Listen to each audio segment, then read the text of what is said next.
Hello all, and welcome to Slither's first video. So, this is going to be one of my alt characters, because mostly she can actually still get some gear. And to prove the point that you can do this with any type of gear imaginable, including just whatever crap you happen to have just hit level 80 with. I'm going to go through the basics of the gear here. Basically, yeah, just random shit that I just happened to pick up from everything I've been doing before. Nothing special, nothing impressive needed, because it's based on legends, so your skill points, like that, which I don't have a whole lot on this character, your armor, none of it matters. So, starting off, we'll go with Bizarro. Bizarro is the test subject number 1, and in my personal opinion, it's the easier of the two. Basically, the thing you want to get down is a very simple combo. It's all based on brawling. So you want to do melee, 3 taps, 2 holds for the haymaker. Has a lot of damage, and its big perk is that you get to turn around in the middle of it. Now, I'm going to be modifying the sound here, as you can see, and that's mainly so you can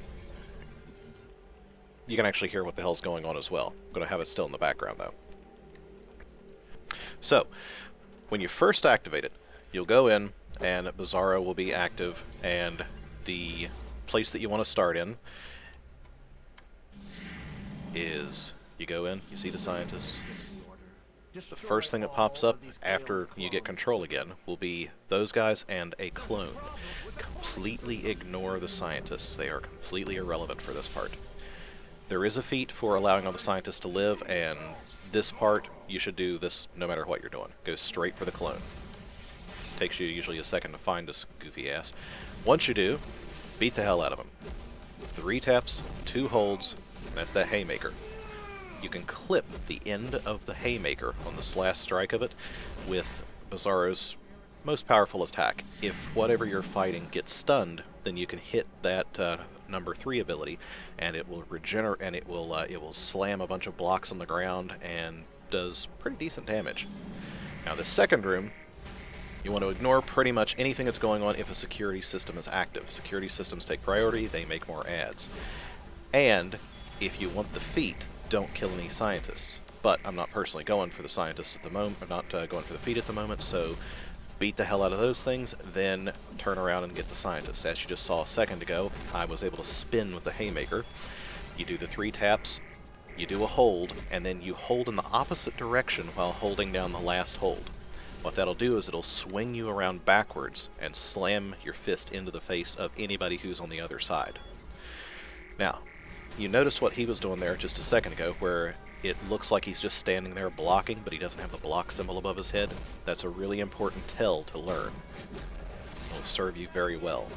Almost all of these mobs work off of the single principle, is that if you see that right there, hold block. If they look like they're blocking, but they don't actually have the block symbol, they're about to do a lunge attack.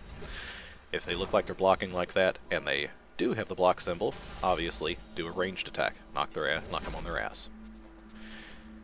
So, basically, you just keep doing that.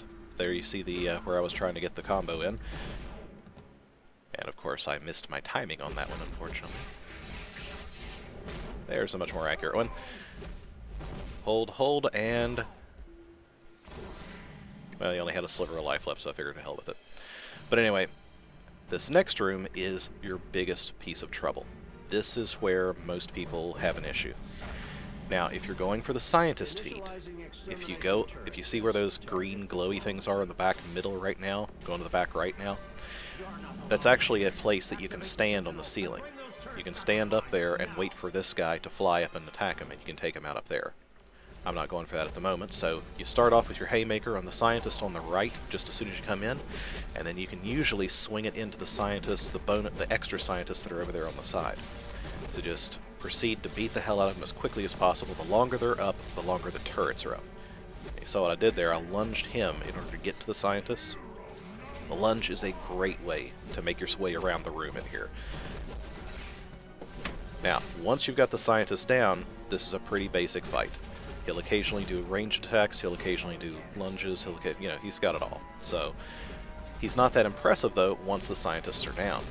the vast majority of the damage he does is while you're taking your sweet ass time to get to him. So the faster you can get the scientist down, the better.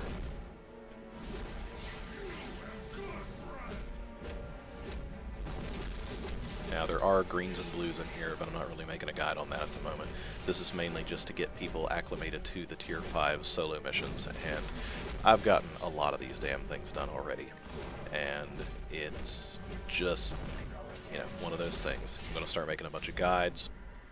You guys tell me if you like them. Now, once you get him down, if you want the scientist feat, obviously you ignore these guys. They'll just keep running from you.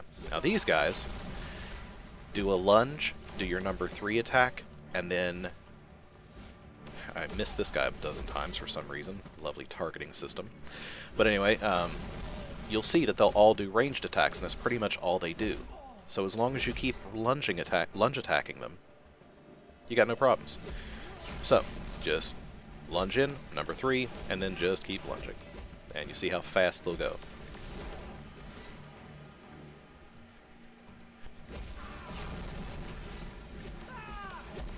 That right there is a prime example of how well it goes when you do that. So, as far as his other abilities, it really doesn't matter. Number 3 and number 4 are the only ones that are even remotely useful. Everything else is a really good chance of just getting you killed. The first attack doesn't seem to do shit, and it's a low range. The second attack, by the way, that's a healing barrel there. Make sure you don't break it. I just wanted to point it out to you in case you need it. If you can't take this guy down on your own, walk back, activate the barrel. Lunge right into him. The first quarter of his life, you can take off just by lunging him here. You see that scan?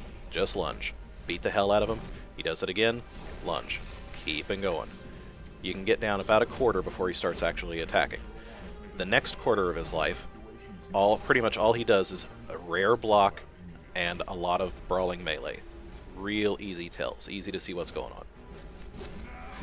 When he gets down to half, you will notice that he will start doing a little bit more. He'll start shooting rockets and shit, and once he gets down to a quarter, he has a actual ranged attack, and that's a bit of a pain in the ass.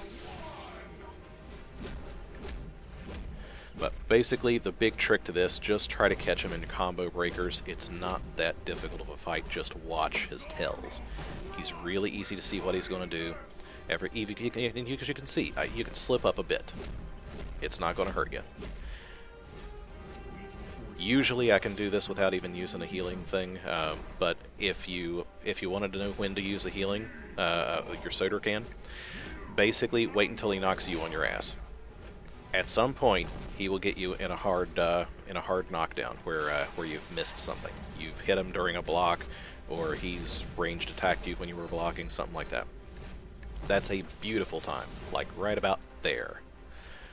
If you use it right when you're getting up, you won't have to do the animation, and it doesn't hurt you at all. You can waste that animation right there.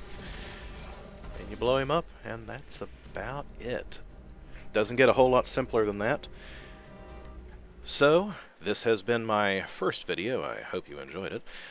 There will be some more coming soon. My first one is going to be the other one of these, the Huntress version. But for now, that's about it. Have a good one, folks. Rock on.